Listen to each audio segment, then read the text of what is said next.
Gentlemen, it is Tuesday night. I hope everyone is doing well. My apologies, I'm 2 minutes late because, as you can see, I'm sweating. I am building a retaining wall in my backyard, and I just stopped in time for my favorite day of the week, Tuesday.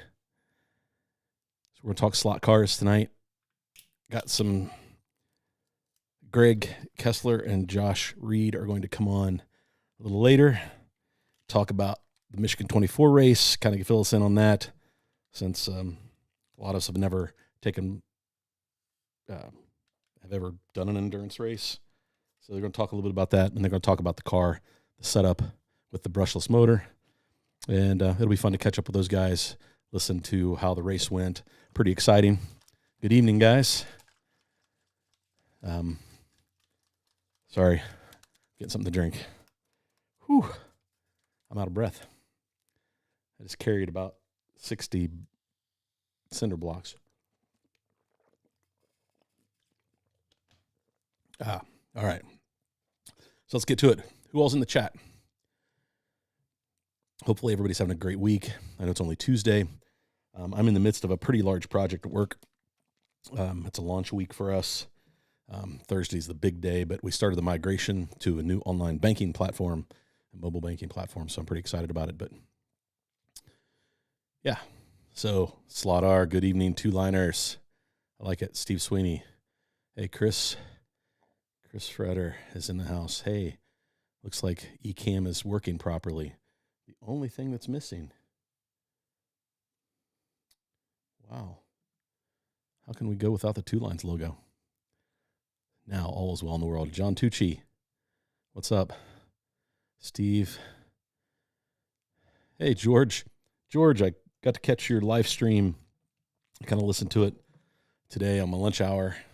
Caught what I could. So good to see that you went live. Give guys something to do on Monday nights. I know there's a couple live streams that happen on Monday nights, but good to see the wood track, man. Looks good. I'm enjoying that. Hey, Wild Man. Good to have you. Hey, Sean. Hope you're doing well. Great comment, by the way, on Home Racing World. Yeah, that was good stuff. Let's see. The Fingers. Hey, John. Good to have you, man. B2 Slots. Slot Journal is in the house. Mr. Albright. Hello, sir. How are we doing? Hopefully you're doing well. Things are good out in California. Let's see. What else do we have? What's new in the slot car world this week? I don't remember any new cars releasing. Looks like the Canon car is going fast. So if you were wanting to get that Canon Group 2 or Group C car, probably should jump on that thing because it's moving out fast.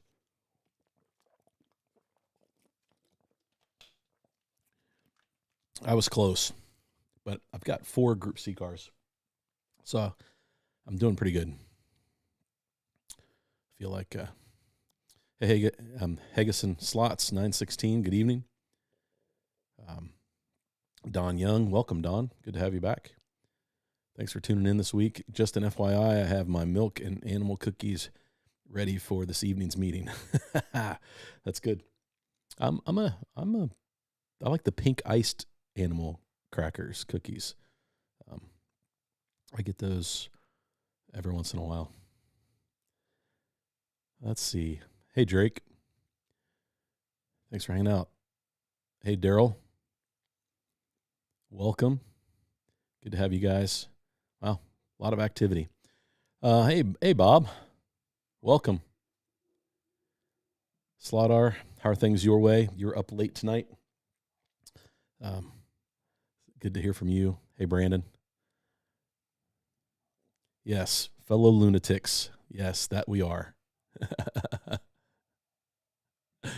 All right, Chris. I had a good excuse. I was out there sweating. My arms got a pretty good pump. I should throw pictures up of what I'm building in the backyard. I'm doing a lot of landscaping right now. So, hey, Dana. Good evening. Thanks for tuning in. Hope you guys are doing well. Hey, Steve Holzman. So, guys, it's really good to have you. If I missed somebody, Butch, I can't wait to get back to your track. Hopefully you're planning some race events over the summer. And then I've got an idea for wood layout. I'd like to bounce it off of you. So I'll send you an email with a picture of kind of what I'm thinking about in my space. So I'd like to get your opinion, since you've built a few of these things. So Josh Reed, hey Josh, hey Greg, Cyberg, man, lots of people tuning in. Luis, hello from Brazil. Welcome. Thanks for tuning in, man. Hey Travis, thanks, man. Hey, nice live stream. I missed it, but I caught up on it today. So good job. The live streams are fun, man. That's why I love doing this on Tuesdays. It's just, you get a chance to talk and the interaction in the chat. Loving it. DNA, good to have you. Daniel. So, hey, John Mark, Chris, grandson of man, everybody, Slot Car Hub. We got a lot of guys tuning in tonight. Guys, hey, Code. Marty, did you ever hook up that transformer for your lights? Oh, yeah. Yeah. Greg, that transformer's been powering my lights. I've got it plugged in right there. That's it. See that black box? And kicks on every time I come down and race. So new this week, Slot R continues to distaste for slot. I'm going to send him a Group C car. He's just picking the wrong slotted cars. There's a lot of great slotted cars out there. He just keeps picking the DTM, and I don't know. I think those are a little tough on his track. So maybe I should send him his least favorite car, what I think he would dislike the most, and send it to him. Might slot it and see how well it runs on his track. I could send him the Hexel. I could send him the Nissan, the Fat Turbo. That's a good running car. Or the Toyota. So I don't know. I know it's not your cup of tea, Group C, Dave, but I think they would probably run pretty good on your track. They like the curves. And you've got a couple of those. What else do we have? Hey, JD John. Hey, Ben. Guys, it's great to see everybody. YouTube, we're at the time of year where things just kind of die off. Subscriber counts, views, all of those things. People are out doing what I'm doing in the yard, landscaping, slot cars. When the weather gets nice, a lot of guys don't want to be inside. And so really starting to see the analytics change. Last year it got down about that, but this year we're not going to get down about it. We're just going to keep plugging away, and we're still going to meet on Tuesday nights. But so anything new? People are still talking about the Thunder slots. We're hoping those show up in the May timeframe. I watched Dave Kennedy's news on Friday, and I don't remember there being a lot of new cars coming announcements, but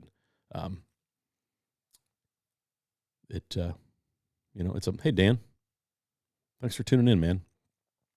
Last night I went to see Drew Holcomb and the Neighbors, great Americana band. Really, I've seen them probably a dozen times. Really cool venue, but it was a Monday night, so I missed the live streams that went on yesterday because of work and the concert. But we're back at it tonight. Slot. I don't like Group C cars. I know you don't. That's why I'm going to send you one. No, I wouldn't do that to you. I would want it to be a car that you like. I'm just messing with you. George, he's buying German NASCAR. That's right. Jalen Warren, I want to race on your track so bad. Jalen, Thanks, man. It's a fun 4-lane. It's not gigantic, but it's big enough. It's you're talking about 5.5-second laps on it. It's about 60 feet of lane length. It's 24 feet long and about 6.5, 7 feet wide. The table is 8 feet wide, but it's kind of a modified figure 8. It is a fun layout. I think you would enjoy it. I would like to host a summer series, maybe 3 or 4 races, June, July, August. It's kind of what I'm thinking.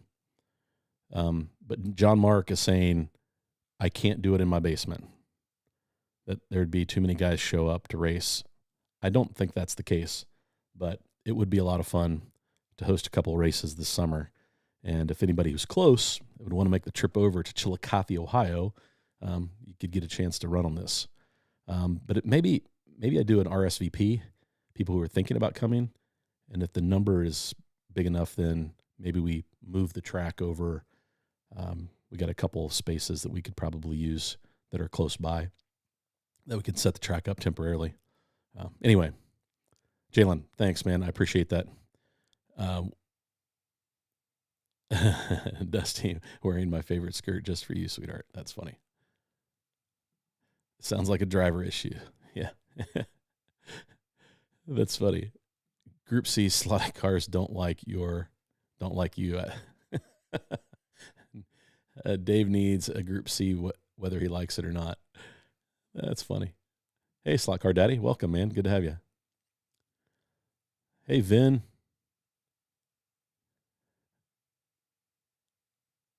In a HAL 9000 voice. Oh, gotcha. HAL 9000 voice. What are you doing, Dave? This is highly irregular. Trav, it's frustrating. Can't get a slotted DTM to handle how I like it, but the sideways Group 5s are dead easy to get just right. So let's talk about that.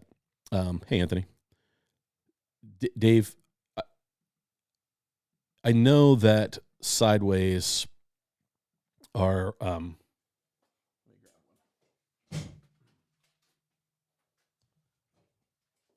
I know that sideways cars are a lot of slotted parts. Now, I've got a Slotting Plus guide on this, and I have the stock wheels. The Group 5 sideways class at Cincy Slots is pretty much stock. You can change the guide. You can use the parts that come with the car. That's the one thing that Sideways does a really nice job, is they give you, they've built a rear end that is adjustable, and they give you all the pieces to adjust that rear end. So you've got like a 0.5 and a 0.1 to try to get the car lower on the track.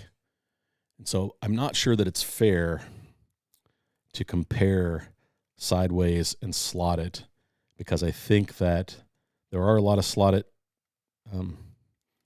parts on Sideways cars, but I don't know that it's fair to compare them, because the chassis are really quite different, I think. But they are a pretty easy car to set up. They go fast. Any of you guys have a Sideways Group 5 that you like? Now, the Sideways GT cars, there's not a lot of choice like the Group 5 cars, but I had the Ford GT for a few weeks that was Daryl's. That was the Win livery, and that car was probably one of my favorite cars to drive on this track. It was fantastic on this track. Really, really good. So, Dave, I know that this is close to a slotted, but I think they kind of level it up. So I'm not sure it's fair to compare them. You might try using a Sideways chassis and see if you can put your DTM body on it. Maybe that's how you get one of those DTMs to run good. Thunder Sluts, nice. Yeah, Slot Car Hub, I'm with you. Love the Thunder slots. Yeah, Steve. Yeah, everybody's busy right now. Send him a Mr. Bean car. Love it. Let's see here. What else? George, you should run a Mr. Bean proxy. Just use the body, build your own chassis. That's funny. An anti-bean proxy. I like that. That's a little better. Dusty's already talking about roast coffee. Thanks, Dust. Yeah, roast. We don't want to forget about our buddies Roast. They're big supporters of the channel. Angle winder versus inline. Group 5s are going to drive different than a DTM. Yeah, I would agree, John. That they do. They drive. You can't really compare them. The DTM cars, I don't have a slot at DTM, mostly because I'm not a big fan of the DTMs. Sorry, Dave. I know those are this kind of the style of car you like. I'm not knocking you for that, but I don't have one because I don't really love them. And then when I hear you have problems getting them tuned, makes me even less likely to buy one. Hey, Anthony. Let's see here. What else do we have? I'm shifty, more explosive than...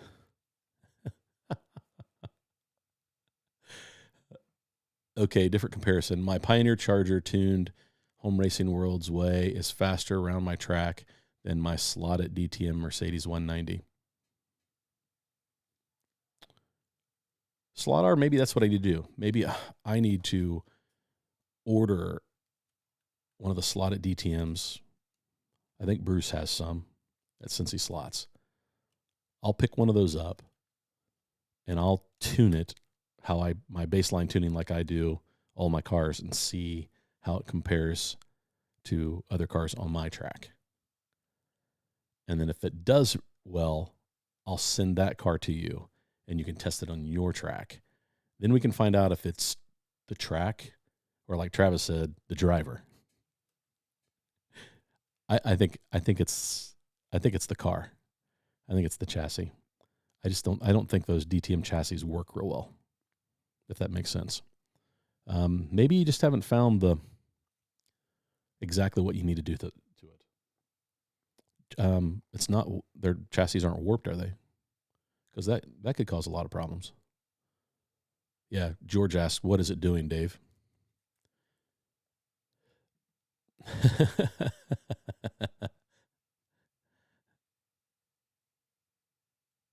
Shut the front door.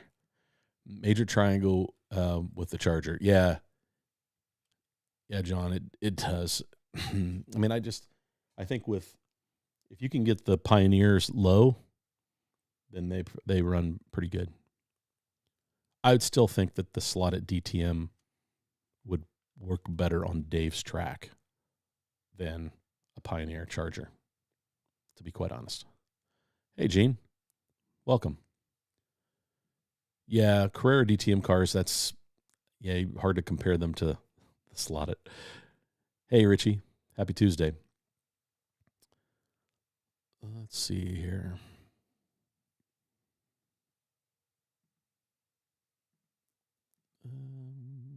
Copied. What else do we have? Hey, Dan, thanks. You know, I have to give a lot of credit to Daryl Rogers on that fix. Daryl fixed a fly here at my track one night when we were racing, just testing and tuning, and he did that fix on the front of, I forget which car. I don't think it was one of my cars. I think we were tuning one of his. But he did that fix, and, I mean, it really does a nice job of taking all that slop out of I actually still have it laying here.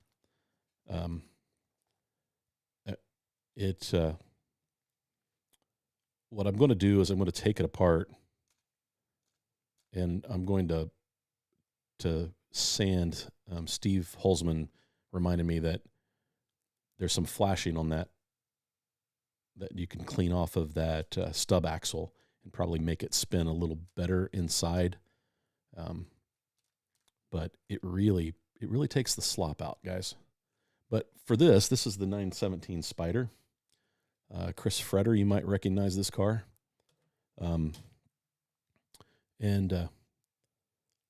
I've got it apart mainly because the wheels, the rear wheels are a mess, and I need to track down some new wheels for it. So can we hear him? Or slot it, axle. And I was about to say, which is probably what'll happen. What else? What was I going to say about that? I'm just checking. The problem with this is there's room with the guide to do a straight axle.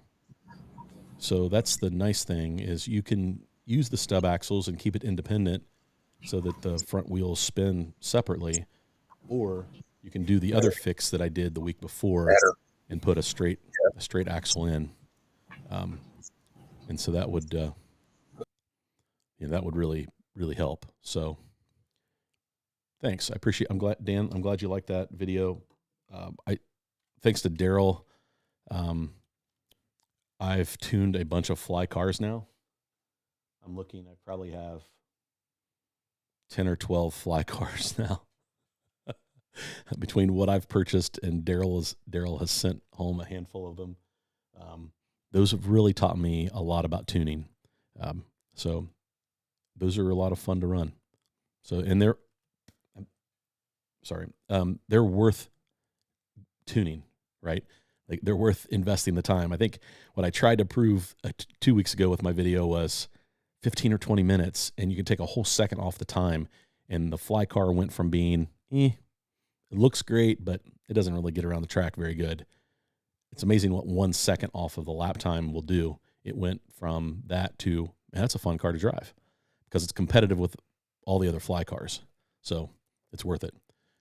Code, my slotted was sputtering with the digital chip, but analog works great. Almost seemed like power loss, but have ample power. Vin asked, what voltage do I race at here? We are at 12 volts on this layout. So, yeah.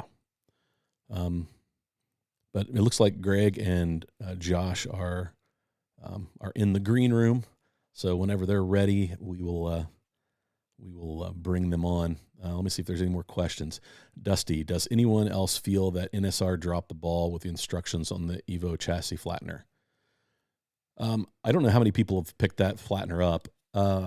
I think the problem is NSR is an Italian company, right? And the biggest market for that flattener is probably here in the States. And I just don't think that they did a good job of converting things to English. I have not looked at the instructions online, but some people were saying that they couldn't get the QR code to work. So if anybody has, I guess, here's the thing, Dusty. If we can figure it out, maybe we talk to Steve. I know Steve Holzman has one, and he's been working out the kinks. We'll do a video, an instruction video. We'll help NSR out. We'll take some chassis and we'll just create a video one night. Just bring it over. I think that it's worthy of doing an instructional video. So when the companies fail at providing good instructions, that's where YouTube creators can step in and help them out. So I don't want to dog NSR too bad. Thank you for putting out a great tool that will help a lot of people. But it would be nice to have some temperature guidelines when it comes to the chassis from different companies, in case there's some variance in temperatures for slotted chassis versus NSR chassis versus Thunder slot chassis versus fly chassis. I think that it would be nice to have some type of matrix that says here's the temperature range that you want to be in for each of those brands of. And I know that maybe that's not perfect, but, and then good instructions on how many times you cycle the machine, the whole process. They kind of just threw it out there and let experienced people figure it out. and I think that they're hurting the newer people in the market that are starting to get into tuning. So, and want to be able to flatten their chassis, and there's really no great instructions out there. Slot R, my track is short straights and sweeping bends, and I like to drive into a corner hard, so just on the edge of grip with the power through the corners, fastest way around my track. All right. So I need to tune a car and send it to Dave, see if we can figure it out. DK Moon, I do like the Pioneer cars, having the Scaly chip door as I run Scaly Digital. Nice. Nick V, if you go out to Slaughter's channel, you can see his last video. It's about tuning the DTM. You can see it. Yeah, George, it was the guys that are in there. So I'm gonna bring them on. So the mystery voices. So if I don't keep up with the chat, remember, Mark, if you have questions for these guys, put a queue. I'll try to look for them. Moderators, you might help me out as well. And now they disappeared on me. But we'll be back. All right, I'm gonna switch this up, guys, so that you can get you both in. Solo. Close. Oh yeah. Let's see if I can add me in the corner or something. So what's up? Oh, I need to put my headphones on so I can hear you. Sound check, guys. You guys hear me? You guys good? Yep. All right. Yep. Oh yeah. Slot Car Daddy says, Marty, is lower voltage better on a layout? I'll jump on that question real quick before we jump in. So I think that, I don't know. There are people that run voltage all over the place. We used to run 14 volts on this layout. And then when we went to the 4-lane, 14 volts was too much. So we dropped down to 12. I could probably bump it to 13 and still be okay. Old Michigan cars right there. I didn't even know that. Yeah, and I think that's if you're running Carrera cars, they really like the 14 volts that come with the standard power supply. I know that there's ratings on the fly cars. That 18K motor probably likes a little over 14 volts, but it depends on your track. If you've got a super technical track and not a lot of long straights, what does the voltage get you? A lot of D slots and lots of marshalling. So I think you have to find the happy place between fun to drive on the layout and less marshalling. And then as you get better driving, you start creeping the voltage up. So I don't know. What do you guys think? Well, I usually run 10 volts on my track, but it can run 12. Yeah. Okay. So Then, like at the hobby shop, we run 17 up there, which is the only place that I know that runs 17 other than like doing D124s and stuff. Yeah. And the main reason they run 17s up there is for the magnet cars, honestly. Okay. So the magnet cars, we turned it down. Like we go up there on a Sunday. It was Alan, Jim, and I were up there on a Sunday, and we turned it down to like 14, and it was perfect for the no magnet cars on that track. Yeah, I bet. And that's a Ninko track? Scale Electric. Oh, Scale Electric track. Oh, that's right. Scale Electric. Okay. I run Scale Electric as well. So yeah, so that makes sense. But yeah, 17 volts, that's a lot. But if you're running magnet cars, that that I get it. We could crank this up to 18 and run the magnets cars until they launch off the table and go through the brick wall. That's happened. It'd be some missiles. Yeah. Missiles. That happened in the past. Steve and Howie, Greg, and Josh, Team Grizzly. That's right. Hey, Steve. This is only a small portion of us. There's another 4 of us that are watching tonight. So yeah, I saw Butch was on. That's awesome. Hey, Patrick, welcome. So let's start. Where do we start? Michigan 24. Give us a breakdown of going into the race. We talked to you before, and you kind of gave us an idea of what your hopes were. But those final hours before you really put the the car on the track and tested it. How were you guys feeling? Well, Josh and I rode up together, Yep. and the whole way up there, we talked about it. How's this going to be? And I said, all the pressure's on now. We've had 8 months to prepare, and we've done thousands of laps at Butch's track. My track. We ran at your track. Yeah. It was just down to how's this thing going to act on the track it was built for. Right. And, Yep. I'd say that was probably the most nerve wracking. And, we went up the night before. So we made a quick stop at Butch's house just to do one last shakedown of some of the cars and some other things. And then we drove up there and got up the next morning, and I said, well, here goes nothing. Yeah. So Yes, I felt like, I mean, we talked a lot, Josh and I and you and I, Greg, that week before, and like unfortunate, just craziness at work and some things that, like, congratulations to my coworker had a baby, but it kind of messed up. Friday was like my big day that I really knew that I could spend some time up there, and it didn't happen. And Right. and then as the weekend progressed, I felt like it probably would have been bad for me to be there. And only because I felt like one of the first, the race starts, and I felt like it was just a few hours in, and Josh was like, "We're in third," and it's like, "Oh no, things like that. You're right there where you normally are, right? You kind of run Yeah. in that space." Well, And I thought, hopefully, there's nothing wrong with the car. Hopefully, it's the guys are just still settling in with the car on that track. And but so how did practice go on Friday? yeah. So we got there before the track even opened. It was like what, quarter till? Yeah, we got there well before the track opened. We were there at like 7:30.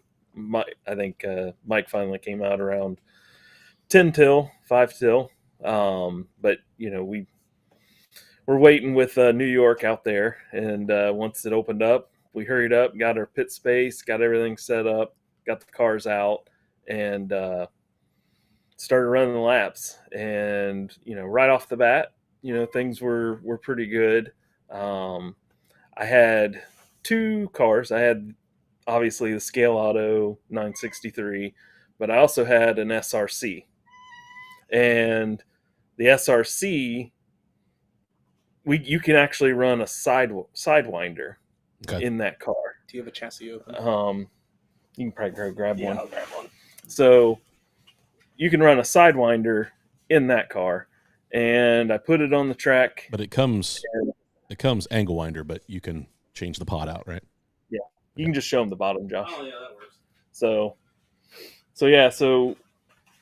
the 963s were running well, but the SRC is able to handle a sidewinder Mubashi style motor. Okay. And I ran one lap with the car, and you want to be around 7.1, 7 flat. Your car's in contention to win. And in one lap, that car in particular did 7.1. Oh, I did grab It didn't even warm up. And it was quick right off the bat. And put it away because I was like, this is way too early to have this kind of car out on the track at 8:30 a.m. Yep. So put that one away. Then I had 6 963 set up. We kind of sorted them all out, and of course, the car that I didn't put lights in was the fastest of the 6. So, and it's kind of a funny story about that car in particular, that it was the first one I built too. Out of all the fleet of brushless cars I had, that one in particular was the first one I built. It's done the bulk of the testing of all the adapters, and it's even run at your house, and you've driven that car personally, right? So it's been around, and right off the bat, it kind of proved it was a car that could go fast. Yeah. So we found our runners. Josh and the other guys, started learning the track, learning their lanes. I went back and I put a new body on this fast chassis. And sometimes when you swap bodies on chassis, that doesn't translate. Right. But it did. If anything, it stayed the same but got better, maybe. Okay. So it got its light kit, started running well. So we whittled it down to 3 cars, and all 3 cars were running 7 flats. And in all my years up there on practice, we've never had a car running 7 flat, let alone 3. So we had a huge choice. Usually at the end of Friday, we got one clear car that is the car in previous years. And what's funny is these 4 cars all ran the 24 in previous years. So yeah, we had 3 cars to choose from. Felt good. Went to bed at night on Friday. And then we woke up and, it was race day. So we had a big choice to make between all 3. And typically cars. that's not where you're at. Typically, what car you're going in to Saturday. Yeah. Yep. So you had 3 to choose from. Yep. Had 3 cars to choose from. So, yeah, out of all, I think we brought in total between Butch, Steve Howie in Michigan, myself, of all the brushless cars, we had 15 total cars there of varying setups, right, trying different things. We even had cars that had, the 3000K motor. Okay. And, Just KV. Yeah. Yep. Just to see. And it ran well, but the 2000 with the red chip proved to be really good for us and across the board on all the drivers. Because that's the other thing. You can have a fast car with one driver, but all 6 of us have to drive it. Right. We all have to be able to put in our best lap count, because it's all about lap counts, in the event at the end of the day. Yeah. So, George, Area 51 asks, what got them to change their mind on allowing brushless motor to run at the race? Congratulations on your good race, he says. Yeah, thank you. We knew it'd be a hill to climb, because what we were doing was challenging probably every aspect of the rule book. Mainly that we had created a product for us, but our whole intent was to share it with everybody as well. That has to be. If you're going to, bring a product, make it commercially available, 30 days before the race, as the rules were written, that rule is going to change, which we kind of figured it would after what we've done. Yep. But like I said, it literally took us until, they put their post out to really say, okay, this is it. This is our boat. This is what's going to work. So presented it to all the team captains. The only hang up is we did have a metal spacer on the face of our can. A lot of the guys, the other teams felt like that kind of gave us an advantage, because one of the rules is you can't use metal to stiffen any part of the car. Gotcha. The way we viewed it is the metal, the brush motor, normal motor is all metal. So we were comparing it to the face of a metal motor. It's not really any different. Right. Talked to a lot of the other teams, saw their point of view, and so we went to a plastic one, which we sell. And what I did was on Friday, I got out one of the cars, still had the metal spacer in it. Our plastic spacer cars were faster than the metal spacer car. So really? Yes, so it did. We did go faster, and it did help us in the end. But that satisfied a lot of the teams. They felt it was more in the spirit of the rules. So sure, we thankfully got to run it, and all our hard work paid off for that. So, and we were very open with all the teams. We weren't out to hide anything. I did a lot of things that, as I told them, I basically showed all the teams exactly what I was going to run in the race. Because I knew this was so foreign to everything Right. that we had done up to that point. Well, and I think that probably because you did that is why they allowed it. I mean, I think because you didn't hide anything, you were transparent about the whole thing. So good on them for for letting you run it. And it might be different if you would have like blown away everyone on the race in the race.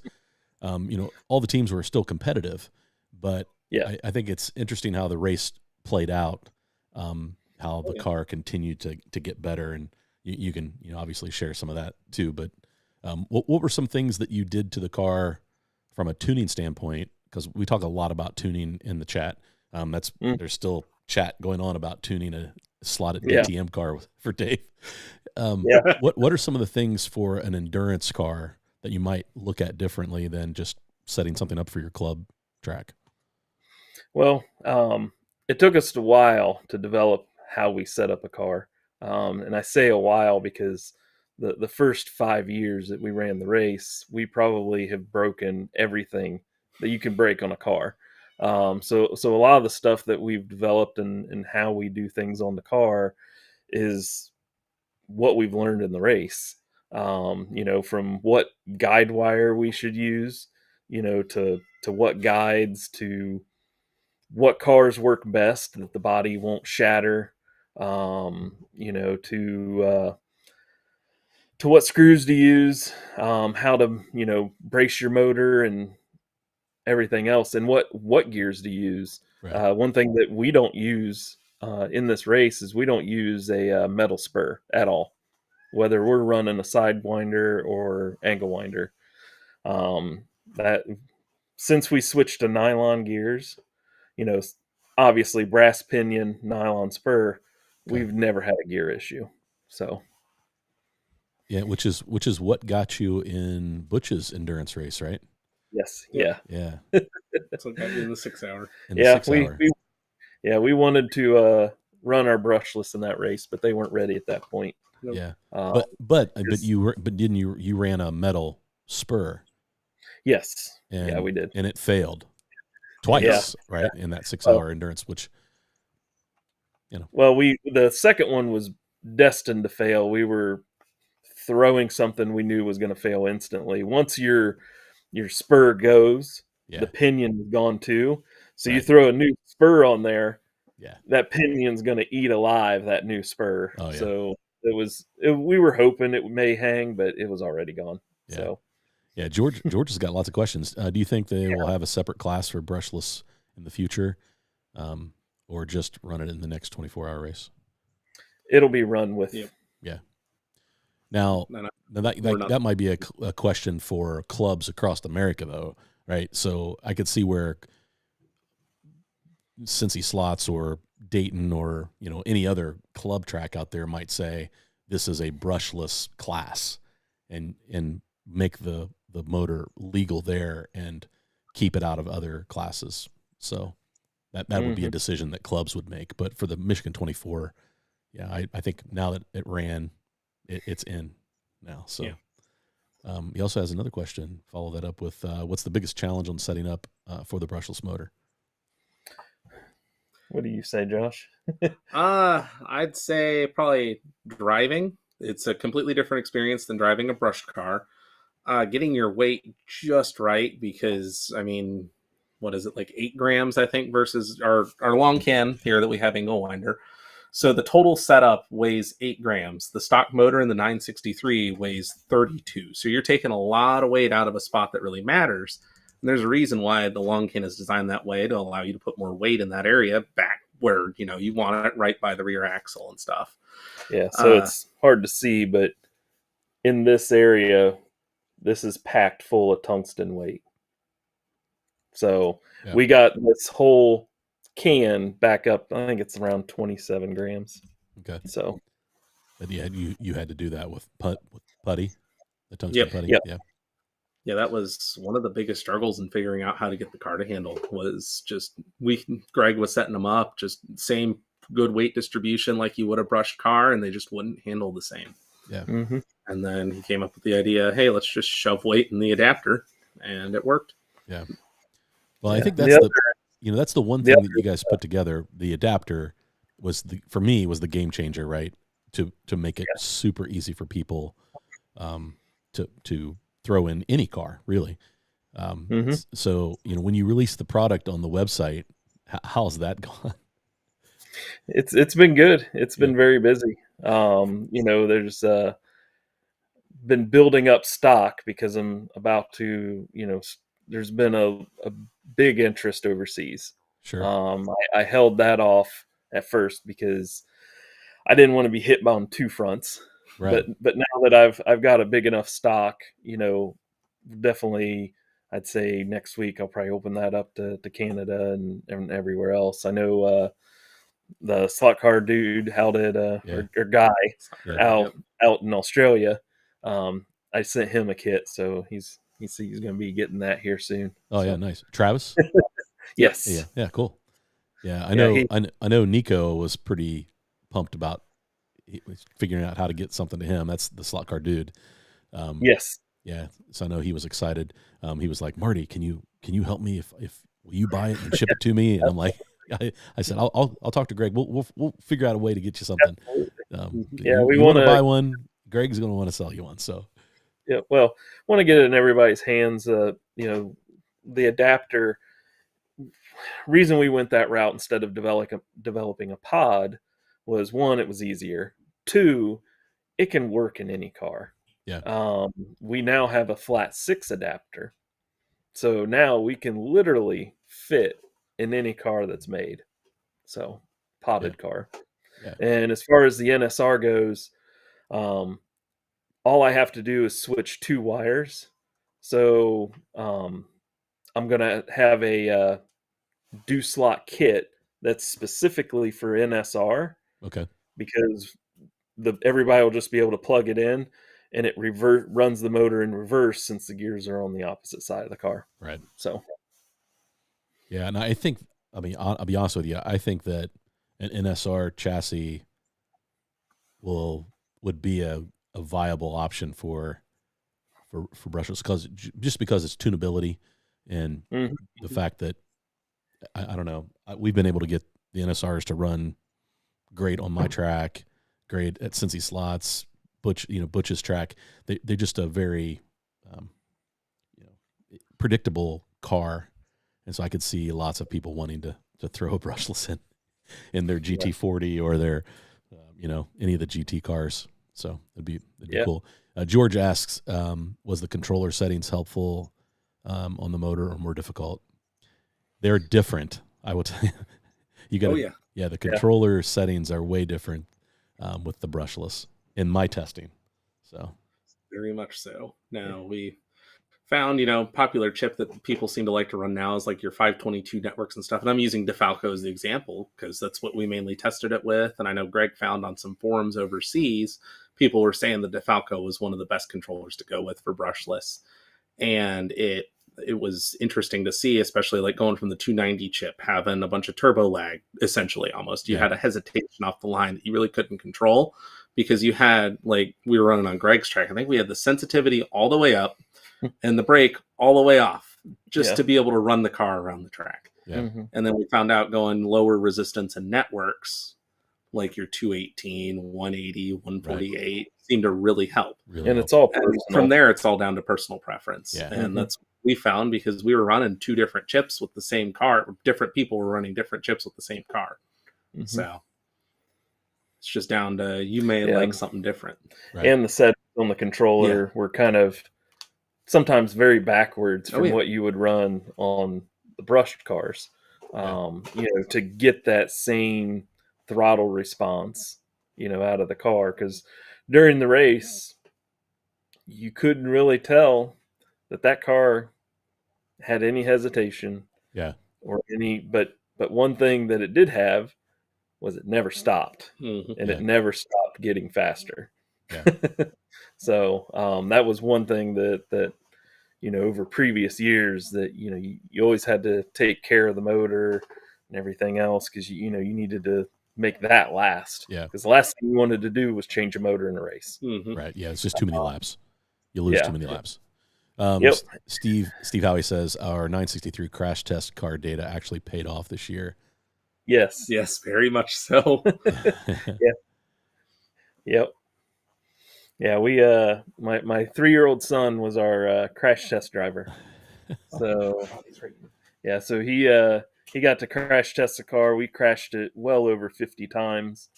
Yeah, so just so you know, this is the body from that crash test. Looks pretty good. This whole rear end's been re-glued, so don't let it fool you. Okay. But yeah, the chassis was actually ran in one of the cars. Yep. There was absolutely zero things wrong with the chassis through the whole crash test. I ran that same chassis and body in a race at Butch's that we did afterwards. It was a little heat race pretty much. Yeah. And the car ran great. We ran it at your house. It ran great. Oh yeah. So. Yeah. So just for comparison, so guys understand, like Greg and Josh, those guys know how to tune a car. Greg does a great job.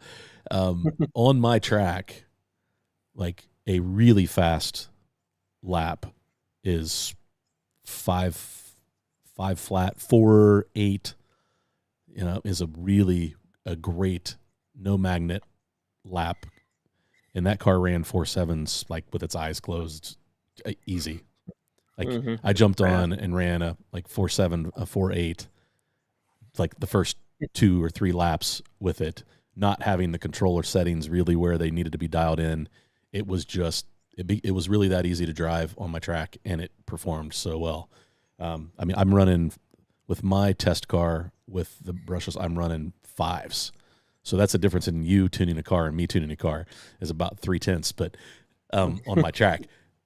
But I really think that once you figure those details out, like where the weight needs to go in a car comparative to what you're used to, once you figured that out, like you were able to dial that car in, and it really hooked up nice. I thought it was really easy to drive. I was surprised how easy it was to drive. Yeah, it was really good. We had, before the race had happened, we invited Rob and Steve, who are on our team from Michigan, down, and we spent a whole Saturday, everyone on the team, Andy, Butch, Josh, and myself, running the cars, because you had to get used to it. It drives differently. You can't just drive a brushless car, set it aside, change your controller, and instantly go fast with the brushless. Like you do have to stick with it. Right. And that's one thing we did, and what really helped us in the race, because a lot of the other teams did try it before the race. Yep. Smokio from Slot Car Corner told Rob at dinner not to run the car, because he tried it out, and he saw the things that we saw way back in the beginning. Right. The lag in the beginning, the slow startup, and it was all things that we were able to overcome. Right. And for the most part, and the car ran really well. There was some spots in the track that, especially in red, when the car gets bogged down, there's a little trick there. Yeah. And if you're not ready for it, you'll either lose a lot of time, or you'll kick the car out of the track or the lane. So but yeah, during the race, everyone ran the car flawless in the team. Everyone ran amazing laps. The car was flawless, for everybody. We all ran better lap times. Yep. Our fast lap. We all ran more laps each personally and as a team. We ended up running 110 laps more than the best car that we had there before. Yeah. So, one of the bright spots of the race was after we knew we had second place locked up. I went out. I was running the last heat. I just wanted to see what the car had left. And I was 24 hours into the race. Yeah. Yeah. Yep. This is 24 hours later. This is the last heat the car's running. It's already run for, it started at 10 a.m. on Saturday, and this is now 4 p.m. on Sunday. Right. So that's how long this car has been running, intermittently, 48-minute heats. It didn't disappoint. I was trying for the fast lap of the race because I knew I was running the white lane. I was hitting 6.9, 6.8. Kurt had hit during the race, and I was trying to get down there. And I knew the car could do it, but I just couldn't quite get there. And I was just clicking off lap after lap after lap after lap. Well, about 2 minutes ago, I looked up at the lap counter, and I saw I had a ton of laps in the heat, more than I've ever personally run. The most laps I ever ran in that race was 384. And, I looked up and I was already 390, like high 380s. Yep. And everybody started whispering around me that I was going to hit 400. And I got nervous and I wrecked the car. Yeah. Thankfully, the Marshall was fast. The Marshall was Rob on our team. He was very fast on the Marshall. And I thought I blew it because I knew it was close. And I was clicking the laps off in my head. And I could hear everybody like starting to whisper a little bit. Yeah, whisper, and they're holding their breath and trying not to wreck again. As the car was rounding the fast back straightaway and making the last right-hander to come down to the start-finish line, the track went off, and the car's coasting, and it went across the line, heard the beep, looked up, 400 on the dot. Nice. So, and that was special to me, but also all the hard work that every one of us had put in, for the car, for its last heat, turned in the best performance. Yeah. And that was the only 400 lap heat of the race, right? Yeah. I was driving it on its very ragged edge, because during the race, you're driving not on the ragged edge, but trying to get the most laps. So you kind of step off a little bit. Plus, you don't want to hurt the car. So you're not always driving at 100%. Well, this was 100% all out in the car, and it to do that in the final heat, we were very, very proud of that fact. Yeah, so. that's really cool. John Albright asked another controller question: what controller was used? And you guys are DeFalco guys, right, Steve? All DeFalco. Yeah, all 6 of us. Yep. Yeah. The DD304 to be specific. Well, Butch is still the old version. Yeah, the old DD304, but it was still 304. Gotcha. Yeah. So it's you, me, Andy, Steve with the new version, then Rob and Butch had the old version. Yeah. Gotcha. Yeah. So I mean, I think that was probably you probably looked across all the other teams, and that was probably a pretty popular controller. Yeah. There's some guys using some it's not slotting plus, but it's the third eye that Corey uses? No, it's not the third eye. There's some slotted makes the one. No, it's not slotted. There's another. It's not True Speed either. I know that. Is it? I think it might be True Speed. Really? Yeah. Is that what Corey? Yeah, there's two of them. There's only 2 of them I saw using something other than DeFalco. Gotcha. DeFalco by far is like 90% of the controllers up there. Yeah. 95 maybe. Yeah, I'm not surprised by that. So. Yeah. Let's see what else. Have you experimented with putting the motor in other cars, slotted, NSR, etc.? So, I did run it in another scale auto. Butch has run them in slotteds. In a sidewinder and a sideways. Yep. And Butch actually got some really good times out of his on this track. He actually set his all-time fast lap. We finally broke 7 seconds on Butch's track with a brushless motor. Wow. Yeah, so that's nice. That's a fast lap. So I know Butch was very happy with that. He was trying real hard for it. He had a car that was real close. Mm-hmm. Then he messed with it, and it wasn't so close anymore. Yeah. So was it a sideways, or was it? It was actually the sideways. Yeah, it was the sideways DP. Okay. Yeah. And the first car we even put a brushless motor in was a slotted 911 GT1. So that was what we originally started testing on. Yeah. So there you go, George. Yeah, they have tried it in some others. A lot of guys online are putting them in. Well, I saw somebody said Travis put it in a Group 2 Revo. Oh my gosh!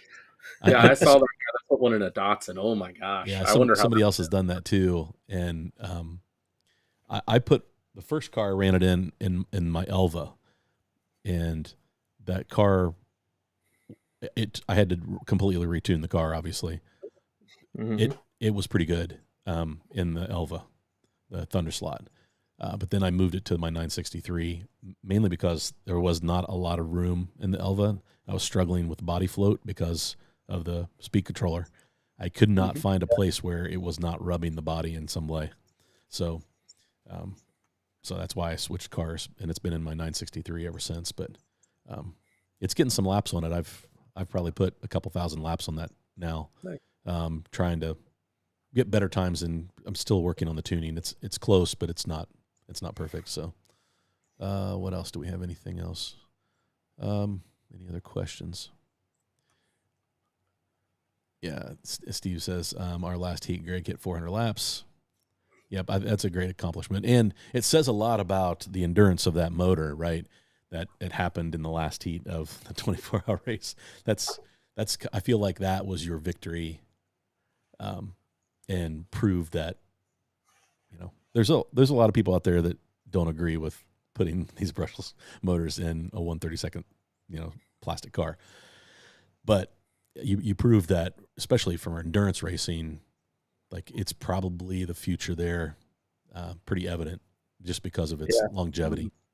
Yeah, if there's a race for this motor, it's that one. Yep. 24 hours. Yeah. That's where honestly it really shines. So, it's after I got home, I always do a tear down of the cars. This car could probably change the tires, change the braid, maybe change the gears just for changing the gear's sake, because the gears have run for 24 hours, and this car would probably go again. Yep. Yeah. I would have no doubt that this car would go again. Let's see, John D.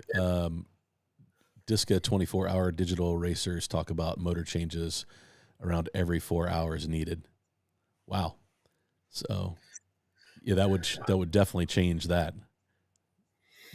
Changing a motor every 4 hours, you're losing so many laps. Gosh. Absolutely. Yeah, there's only a select few motors that if we were running brushed cars in the 24 hours that we have determined that would last. Because not every motor is going to run 24 hours. There are very specific types and brands that we recommend to people. So yeah, if you're going that far. Yep. Yeah. Somebody had some issues with the ball bearing motors, right? Yeah. So, which is shocking. Well, yeah, that's shocking. No, I'm saying for a ball bearing motor, you would think. Yeah, but 20. I mean, it's just such a long but even time. Even the motors we recommend. I mean, it's a lot on motors. And when we were looking for something to up our game, that's why we went to the brushless. We were looking for the longevity. Yep. So yeah, you definitely proved that you've got it all day long in that motor combination. That's good. Mm-hmm. Let's see if there's any other questions. Anyone ever had problems with Carrera power supply out of the box? Jimmy, no, I've never had any problems with the Carrera power supply. Area 51, silicone tires or rubber during the race. I was not sure what you ran in the 24-hour. It's silicone. It's silicone. Right? Yeah. Silicone. Yep. And we went through 2 sets in 24 hours. There was another team. It was actually Cloverleaf. I think they changed 3 times. They changed. There was 6. There was 6 segments, and they changed all once 6 per segment. Okay, I didn't realize they did once per. Mm-hmm. I know. I saw 3 of them.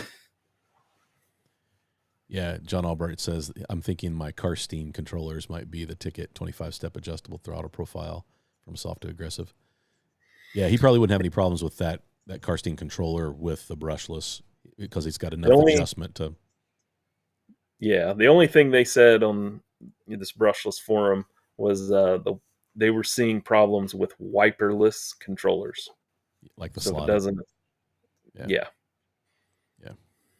Which I think that's a controller you either love it or you don't. Yep. I had one way back in the day. I couldn't feel the control, the trigger. It's a big love. It's too soft for me. Yeah, I felt the same way. And when I upgraded to my DeFalco, Dusty has a slotted, and it's still on the track here. We use it as a spare.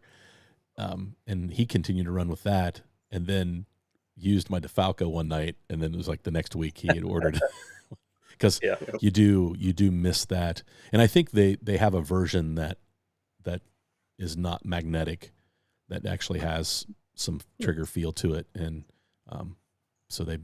but that's like the SPC3 or something like that. I was reading about it, so I think they listened, that people were kind of complaining about not having the feel for the control. They loved all the other advantages the controller has, but yeah, I'm sure you get used to having that. Yep, got to have the feel. Yeah, you got to be able to feel the trigger. Well, Have used them for everything from HO to 124 Eurosport. All he's talking about is Karstein. Yeah. There's a guy locally, half an hour from me, that's got a Karstein for sale on eBay that I keep eyeing. It's the same controller, I think, that John has. If he ever dropped the price on it a little bit, I might think about it, but just to try it, just because I could use another controller here at the track. So what's next? Well, for Team NSR Grizzly? National next. Okay. We're changing our focus to that, but no, there's some. Josh saw something today that I've got for the 963.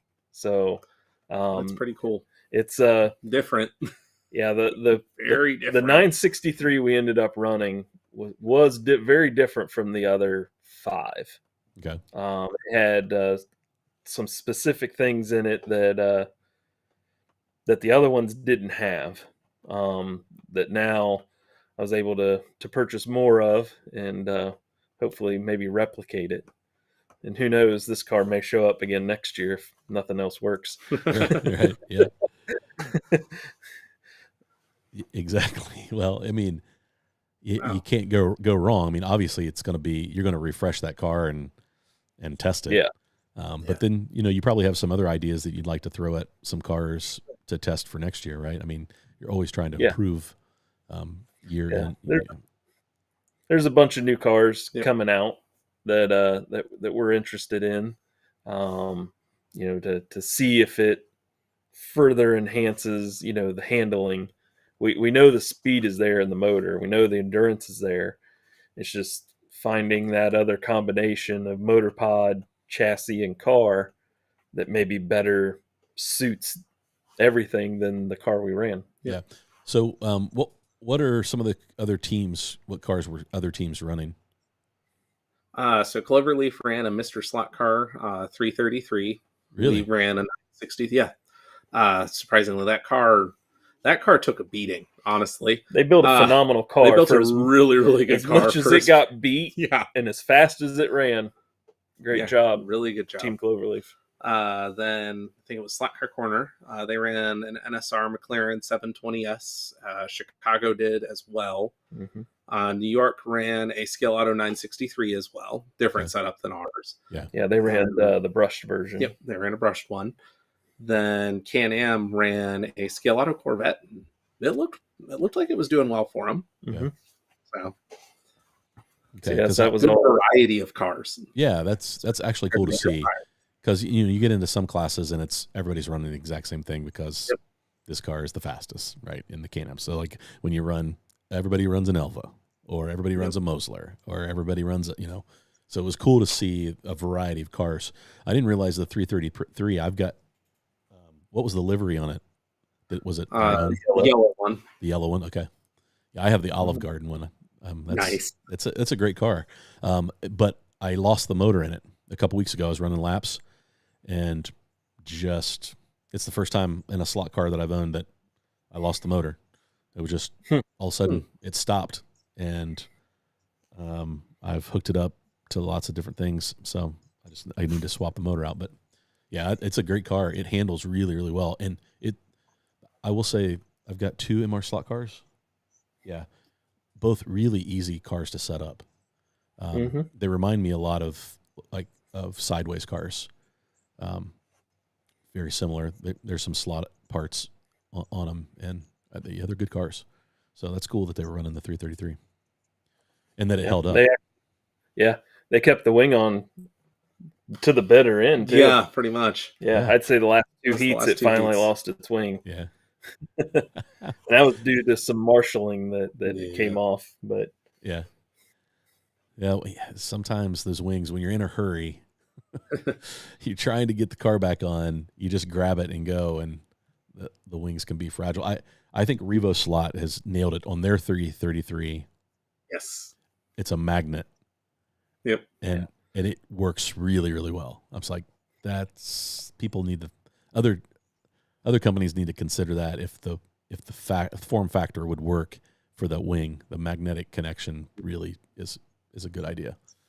Well, there's that, and I know Greg uses like on some sideways, and I'm looking at him over here. He has rubber wings on them. Yeah, I really like work sideways really well. rubber wings. Yeah, those NSR now NSR, has one. Yeah, as we'll say, but they came NSR out released with one. Yeah, 20. Oh, nice. Yeah, that one works really well. All the guys make fun of me on the team. I'm very particular about wings. It's a good running joke between the couple of us on the team that they have to keep the wing on the car for me during the race because I lose. I feel like the car becomes imbalanced, even though I know that 1 ounce of plastic means nothing. I can no longer drive the car without a wing. Steve, I think Steve even mentioned that in a comment. Oh yeah, I had to comment because I knew we were talking about wings. I knew Howie would be on me. Yeah. Now that was the other part of the reason why we had to glue it back on. Yeah, we lost our wing during the race, and you with the 963 in particular, you have to put the wing back in because those mounts on each side of the body become hooks, and it will tear the whole fender off the car. Right. So. Yeah, it makes sense. So I had a good excuse that they had to glue that wing back on. Which we were going to do it anyways, but it was better. So. Yeah, DeFinger says rear wing magnets equal weight, and they are. It's weight that's a little high off the center of gravity, but I think you can compensate enough for that. It's not that much. So I was able to get my 333 Revo slot to run really well. So there for a while, it was my fastest Revo slot, but it is, it is weight. So I get it. Some people might not like that. So from the velocity standpoint, what's next? You said you developed the slim can adapter. Yep. Kurt from Cloverleaf, we had sent Cloverleaf 2 kits. And, I was talking to Kurt because he got the first one. I just, with his tuning knowledge and everything, and everyone that I send him to, give me your feedback back. Right. I want to know, is there things that we can improve on, or that, because not everybody looks at it the same. And I think, that was one thing with all of us as we were developing it. Everybody had their input on the can on the team, and everybody helped make it better. Yep. Yeah. Like do this, with what Butch did, Steve Howie, hey, you need to watch out for these clearances on the motor, because we were trying to pack a bearing into our adapters. Yeah. We went away from that. Yeah. Everybody had great feedback, but on the slim can, Kurt's like, I want a slim can because I want to run it in my Mr. Slot Car cars. Yeah. and slotted LMPs and different things. And I was like, yeah, we need to develop a slim can. That way we can cover every car. Yep. The SRC is a slim can too. Huh. Yeah. So Kurt got the very first printed version. It's a long cam. Sorry. Yeah. You got the first printed version. You got we literally printed it. It came out of the printer the day we left. And handed it to him at the track. That's cool. Well, and I mean, you're talking about somebody who's a really good driver. So feedback from Kurt is legitimate feedback. Because he's going to set up a car like he sets up every other car that they run, that they win with, that he wins with, right? Yeah. So his feedback would be really important because he's got so many laps in. Yeah. So yeah, I can see that. So, anything new on the website in your catalog? Are you adding anything else? Because I mean, you are racing parts, not just Or is the brushless is your main thing? It's the main thing. Yeah. I do have different things I'd like to venture into. I have some single flange bearings on there that I've been able to find and really like using. They work really well. Yeah. And then some maybe spacers and different things that again that I've found work really well in cars. Share it with everybody. And then there's some like how you weigh a car. There's a scale system or a balancer that I've seen online over in Europe, and I only saw it once, and I saved the picture. And I'd like to build it because it helps you with the front to back, but also the side to side. Yeah. So I'm gonna see if I can maybe that's a very big project that may take a little bit. Yep. But yeah, we've looked at maybe developing, possibly a pod itself for a car. Maybe some other things, continue to grow in that area. Yeah, so, sure. But it's hard to beat an adapter though that fits everything. Yeah. Yeah. Like because when you build a pod, you're kind of there's only a couple cars that can take certain pods. Yep. You kind of limit yourself. So yeah, I think that the route that you went down in the development was the right way to go. The adapter that looks just like the motor you would mount in the car, right? I felt like that was when you first showed pictures. I was like, oh gosh, you're onto something because you can put that in anything. It doesn't matter. You can thank Butch for that. Yeah. Yeah. Good job, Butch. Well done. Good So idea.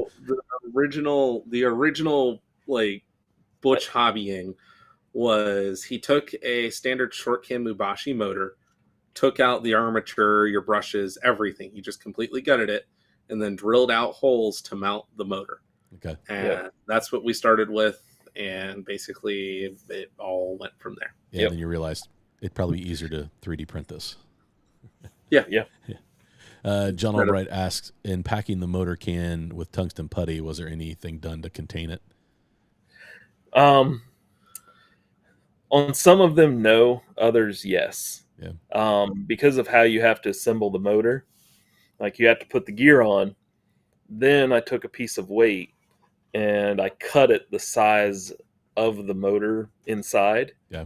I positioned it right in front of the motor, and then I super glued it in almost as a barrier, and then you can pack it. Yeah. But you can pack it in there, pack it tight, let it dry for 2 days, and you're not going to have any issues. You really don't need a block per se. Yeah. So once the putty is able to dry in air, for about 2 days, it really doesn't want to settle anywhere else. So yeah. Hey, Raul, welcome, man. Good to have you. Slim can is the small motor. Are you meaning the long can? So George, they have all three. They have the short can, the long can, and a slim. Yeah, it's the flat 6. Yeah, slotted flat 6. Let's see, anything else? Sorry, I'm back. Laying down here in the flower beds. Danny's doing the same work that I was doing. I'm building the retaining wall in my flower beds.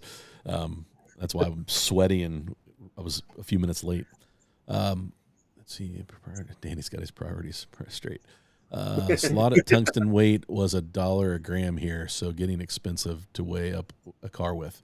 Yeah, John D, I would agree. Like, there are some ways. If you buy it online, Amazon, you can find some deals and get a little larger amounts cheaper. Yes, that's where I get a lot of my tungsten putty is online. Yeah.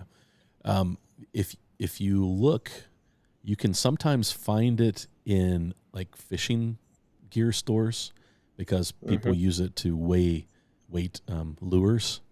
And so I've been able to find it a couple of times in like a sporting goods store in the fishing area, and it was actually a decent size for about $10. So it was like 3 times what you would normally get for $10, like at Hobby Lobby or whatever. Let's see. Amazon. Yep. Amazon is your friend. Yes. Hey, Daniel Ortiz. Welcome. Good to have you, man. Tried the slot at Tungsten Putty and was unimpressed. I'll go get what putty. Yeah, go ahead. Oh. Greg is going to share. Steve, I used cardboard and glued it in the end bell to prevent the putty to flying out. Yeah, good job. Yes. Yeah, Steve's solution worked really well too. Yeah. Looked good, all that good stuff. Oh, yeah. Keep it clean. I like it. That putty can be messy. That's for sure. Because it'll creep if it doesn't dry out. It'll creep on you. So let's see. Dipping the tungsten putty in water helps set it up. Oh, you just got a bunch more then. Yeah. So this is red what I dirt. use. Okay. Yeah, you can get it on Amazon. And I know Mike from Cloverleaf gave me some that they now sell. Okay. Nice. And I'm going to use it and try it out. It seemed like really good stuff, but it's going in the next cars. Yeah, cool. So, here's the slim can. That's like the flat 6. Nice. That looks good. In purple. I like it. Yeah. So the back of it still pops off, so you can pop some weight in it. But you put the can in from the top. Okay. Because it's so small. Yeah. So. Yeah, it looks good. So I had no experience with brushless. So I was surprised that the whole can spun. Yeah. Right? I put it on. I was like, oh, whoa. Hey, I wasn't expecting that. Yeah. So you have to deal with that. Like, it's a little different.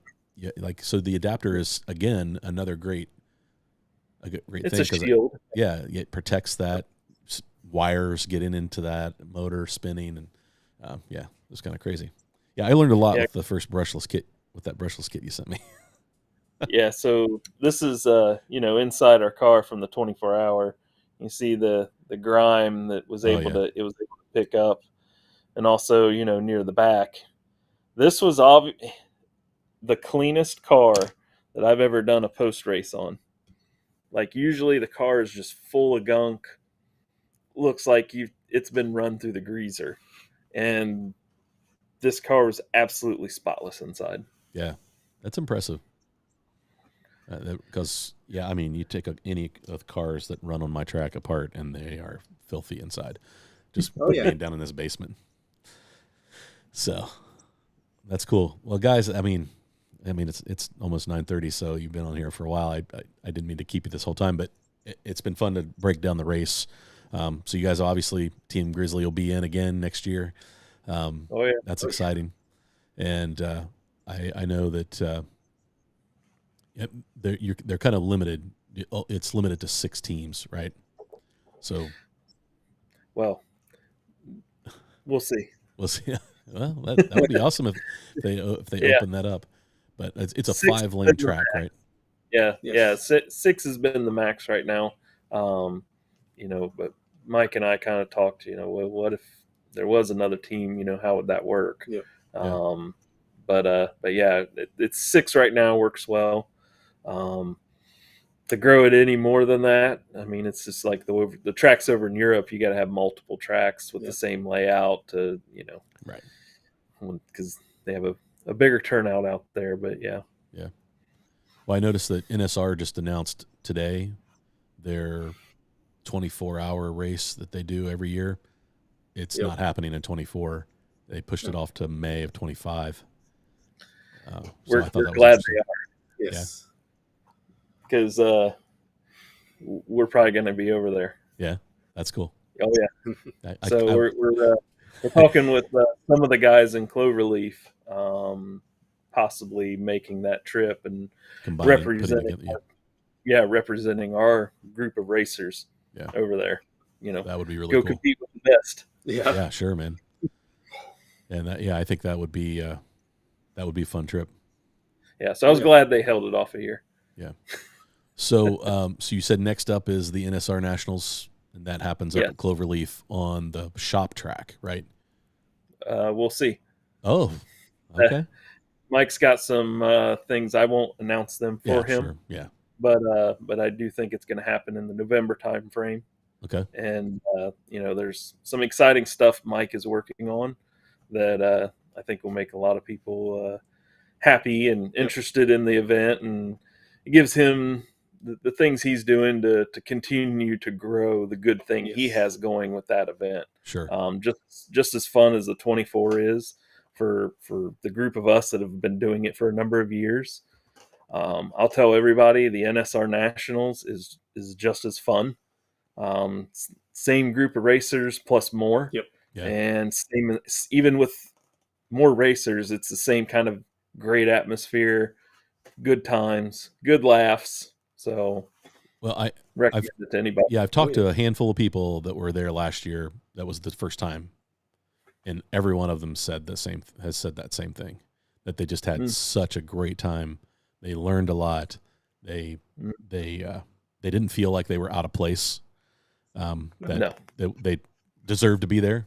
Even if they would have finished last, they still would have felt like they belonged there, just because of how Mike ran the event. So, I talked to Mike back and forth all day on Saturday.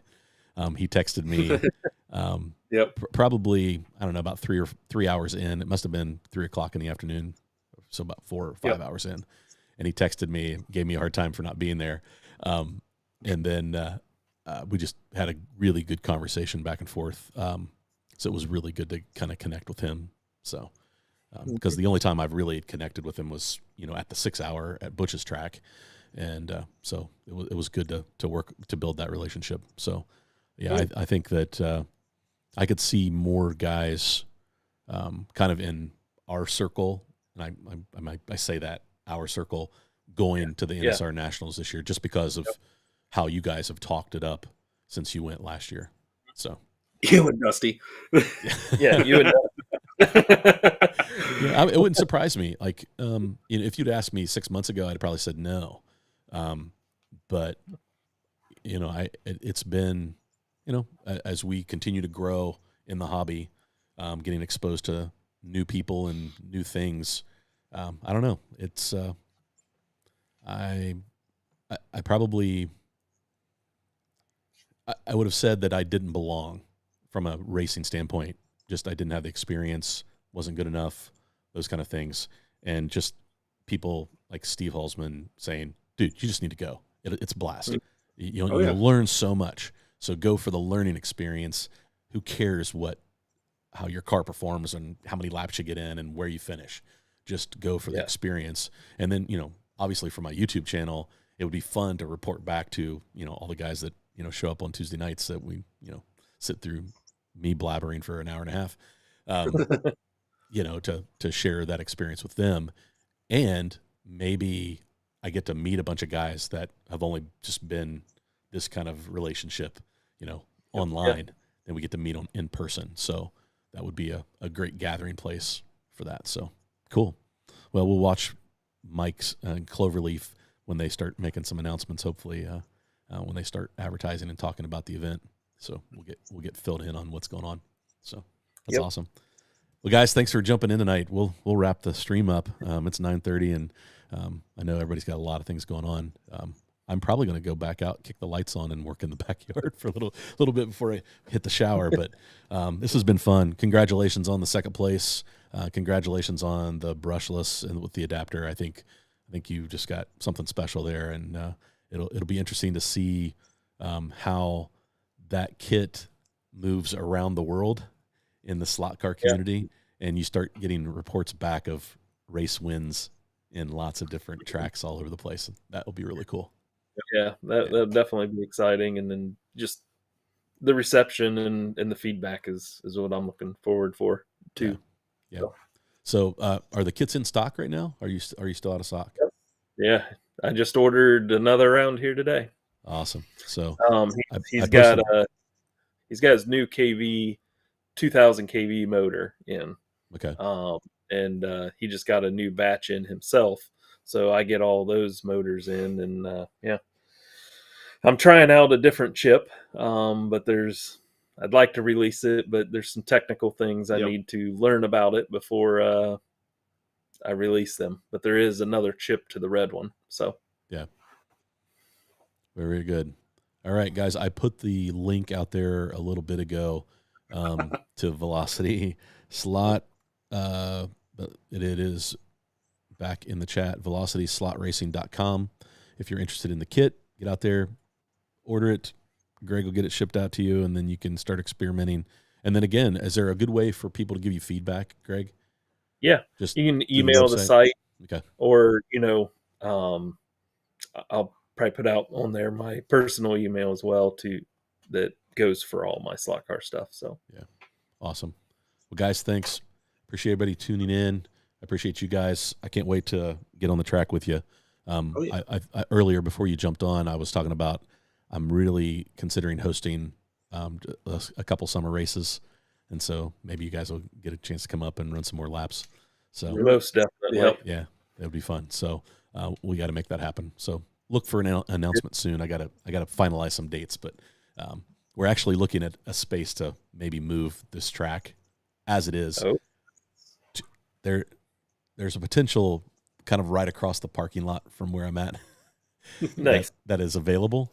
That's within walking distance and has great parking. And so, for a couple weekends, we could move the track in there pretty easily and set it up, and then have plenty of room for racers and pit space and bathroom facilities. And it would be great. Yep. So all the logistics. Yep. Yeah. Especially if, like, I keep talking to Dusty and John Mark about it, and John Mark keeps giving me a hard time. He's like, I don't think you realize how many people are going to show up to this thing. You throw something out. They see your track every week, and lots of people have said, I'd love to race on that. And if they're close enough to drive, they might make the trip to one of them. And you give them long enough to plan. Yep. Yeah, if they give them enough time to plan. So who knows? Maybe nobody will show up, but I have a feeling that 10, 12 guys show up. That would be awesome. We'd have a fun time. But I don't know what I would do if 30 guys showed up. That we'd figure it out, but it would be a lot of fun. So, all right, guys, thanks. Appreciate it. Yeah. And guys, go have some fun racing.